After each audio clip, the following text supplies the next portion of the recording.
Hi, my name is Devin Wirth. I'm a technical specialist for West Central Distribution. Today, I'm here to talk to you about a common problem found in the Red River Valley near North Dakota and far beyond that. It's iron deficiency chlorosis.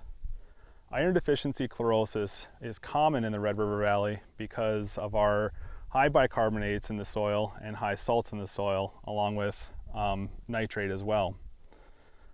As you can see, we have a check strip of untreated iron deficiency chlorotic soybeans.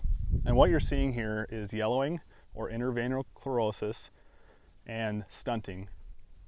On the right, you can see soybeans, nice and green and happy, that were treated with a product that I'll talk about later on to remedy the IDC issues that we have. Now, these necrotic, these chlorotic, interveinal chlorosis, stunting, this all starts to happen at about V1 to V3 for the soybeans. So what's happening with the soybeans is it's a lack of iron being brought up by the plant, which is right now pretty obvious. Iron is very important to a soybean plant for two reasons. One, it carries on essential photosynthetic processes within the plant.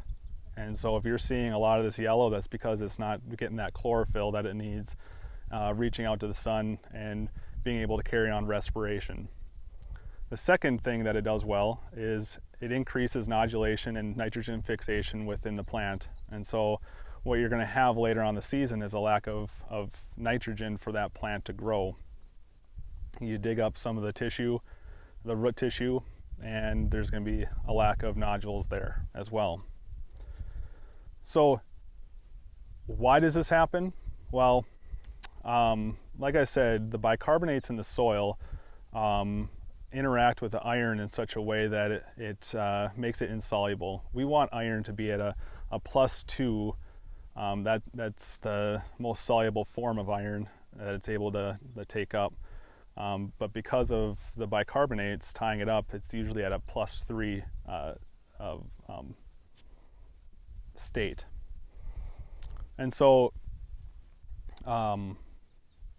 usually when somebody gets a soil test report back, they're going to see that there's plenty of iron in the soil. It's just, it's not in the right state. It's not in the soluble state for the plant to take up readily. Now, how do we remedy this? Like I said in the beginning, we have a product out that's able to take care of all of your issues. It's called Soy Green. And all Soy Green is it's a 6% iron with a ortho-EDDHA chelate. And we want to see that down in furrow. With Soy Green itself, it's more of a powdered texture that's able to be mixed with water and instantly dissolves. And so we want Soy Green to be put down at 3 pounds per acre at the minimum, and that has to be mixed off with about 6 gallons of water. There are other Soy Green products out in the market. One is a broadcasted granular Soy Green, and then the other is a liquid Soy Green as well to make ease of use a little bit better. So what happens if you miss the window for Soy Green use in furrow? Well, we can apply these products as a foliar treatment as well, because if you see all of a sudden IDC is popping up, or we didn't get it like we should have, then we can go in there with a split application of Soy Green as well to remedy that. The hard part about post applications is if you're only able to get one application on, then your beans will green up nicely, but eventually it'll lose steam and they won't get the bump in yield like we were hoping for in the beginning.